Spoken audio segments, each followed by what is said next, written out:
Alright, I got attendance done. You should be opened up to page 13 of your workbook, task 3. Hello, can I have everybody's attention? Take a seat. Pay attention up here. Usually in theory classes, I don't care, but we're messing with blood. An animal did die to give it to us. Somebody's eating that cow right now. By the way, it's my blood's grand champion Hereford that we're eating from the Belmont County Fair. Or our blood. Somebody else is eating. Task 3. You're welcome. Is your poor cow? No, it wasn't mine. Task 3, page 13. If we do this right, we can be out of here probably in an hour and a half today. Alright? Next week, plan on being here probably a little bit longer, probably 2 hours. Alright, the effect of the delivery mechanism on the diameter of the drop blood spots. What are they talking about delivery mechanism? Mary Rickman. What's a delivery mechanism? What else could it be? Artery. Our dropper represents an artery. Good job. So what else after? At the conclusion of this training segment, this is what you're supposed to learn and understand when you do this experiment. These are all experiments. This is why this is a science class. Here's what you should have figured out. They're telling you ahead of time. What should I know when I do this experiment? I don't know. What did I learn? Right there it is.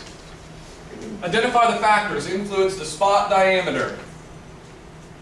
Alright? Spot diameter. How big or small it was. What's the factors that influence the spot diameter created by a drop of blood that fell to the horizontal target?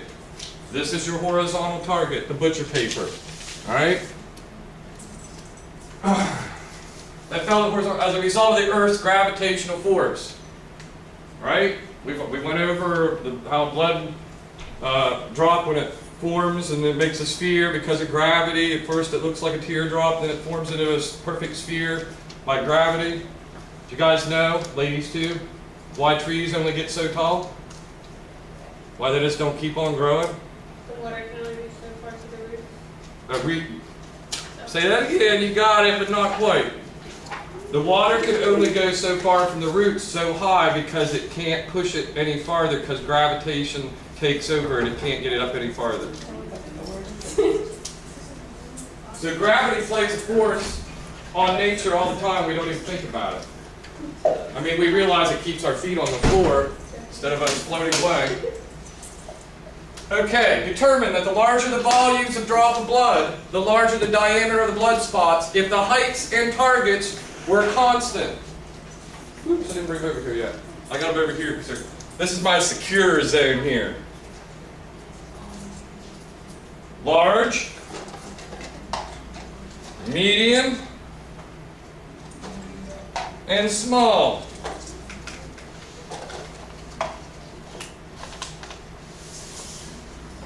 Determine that some of the diameters of the blood spot drops, in the group may be different, even though the heights and volumes were constant.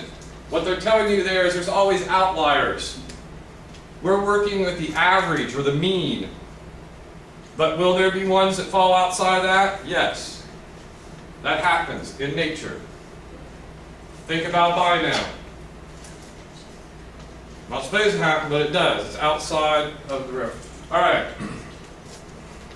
Discuss the effect of the volume of the drop blood spots on the average mean diameter of each group of spots. We're going to do, let me read, okay, well, you'll get that one when you see how we're going to do the experiment. We're going to do 5 drops. New. Here. Okay. Why give the props then?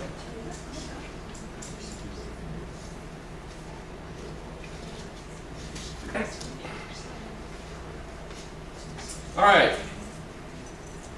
Purpose of the experiment is to determine if the diameter of a dried blood spot was significantly related to the volume of the blood that produced it.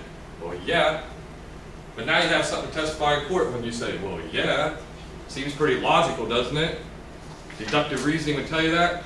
The reason we do these is so that you can say in court, not only does logical reasoning tell us that, I've done the experiment, and I know. And I can do the experiment again and again and again. And if I do everything consistent, it'll bear this out. We have our blood. I have 3 different dropping mechanisms, your cut disposable pipettes. I've already cut them. You have your surface target. They call it creme coat paper. It's butcher paper. One side of butcher paper, if you notice, is kind of glossy. The other side is more matte. That's all it is. Tape measures, they're back there on the table. Calipers, we have those. You don't need a magnifying glass. If you do, you can use the oculars for the fingerprints back there, but you can do it with your naked eye. Methodology, fill the first dropping mechanism with blood. I don't care which way you do it, but if I walk around, you should have, you're going to be working on page 15, writing it down. So you're going to mark pipette 1, 2, and 3, large, medium, and small. For this class, so that everybody's on the same page, and when I walk through, I know what you're doing. You should always do pipette 1, large, pipette 2, medium, pipette 3, small. That way your lab partner knows. If you switch out lab partners, when I walk around and check you, we're all being consistent. Does it really matter? No. But it helps us in our mind. That's just consistency for us. For the actual experiment, it doesn't matter which way you label it. You do medium first, and then large, and then small. But so when I go around and check you, when your neighbor or your partner goes, I'm confused, and they look at what you have, we should all be on the same page. That's the only reason I make you do that. Does that make sense? But it's not one of those things where I'm like, straight up and down, or you're affecting the experiment. You're not being consistent. It's not the same kind of problem there.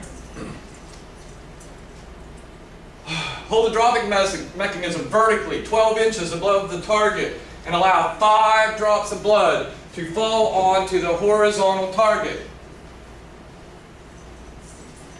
I will show you what I mean by 12 inches. Yeah. Camera's running. Shush. Shush. All right. Let's imagine this is flat. I'll do it here on the edge here for you, but this isn't a flat table. We'll do it right here. 12 inches. You need to be right there, not up here, not down there, right here. This means your lab partner needs to hold it for you. Right? Now I suggest whoever does the holding for all of it. Whoever does the pipette does it for all of it. Next experiment, switch out. We're building consistency because we all do things a little bit different, and my eyeball is a little bit different. Be consistent. 12 inches. Are they supposed to drop on top of each other? No. You don't want them to drop on top of each other. You can spread them out. All right? But you kind of want to keep a circle. Then you want to take a pencil or a pen, and you want to circle those.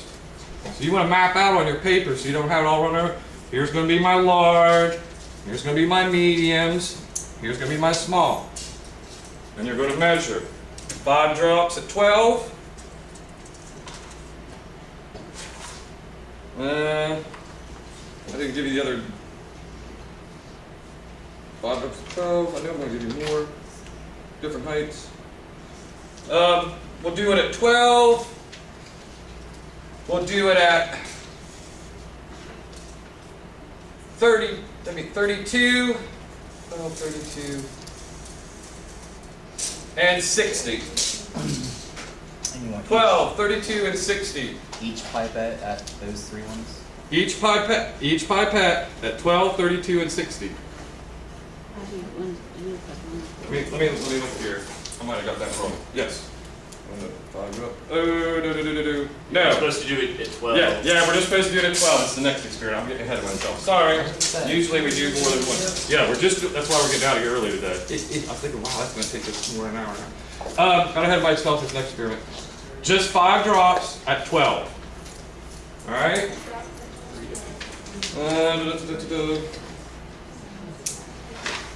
Now, when you do 5 drops, small, 5 drops medium, I did it backwards. 5 drops large, medium, and small. Mark it out. Once you do that, we're going to take the calipers and we are going to find length, width, which we're just looking for on this one. Measure the diameter of each spot in each group of 5, find the average or mean.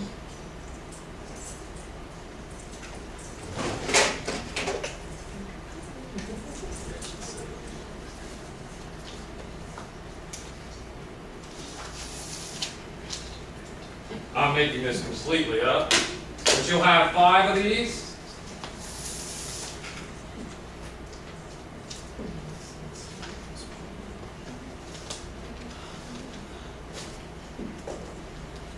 And you'll add them up, get a total.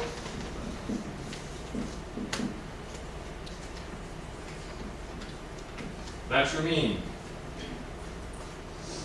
There's some science right there, right? Simply adding them up and dividing them, we get a mean.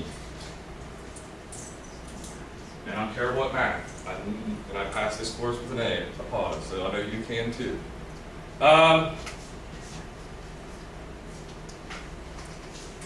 On page, I think we're done.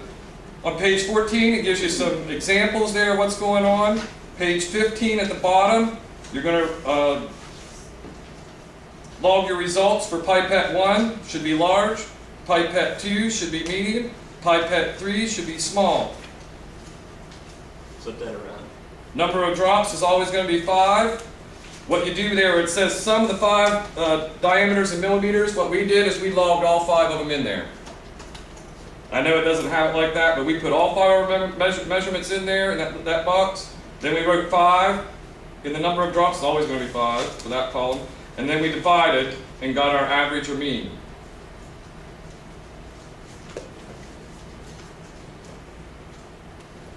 All right, everybody understand? Any questions? There's rubber gloves back there if you want to use them. There's also goggles if you want to use them. I will give you your blood pipettes up here at this table. You can grab your tape measures and calipers back there. Be consistent. Don't just rush to do the experiment. Think about it, talk about it for a minute. Choose up your lab partners, mark your paper out, large, medium, and small, and read the directions one more time and then do it. All right. Somebody hit standby on that. It's the red button on the view screen. Yep, in the corner.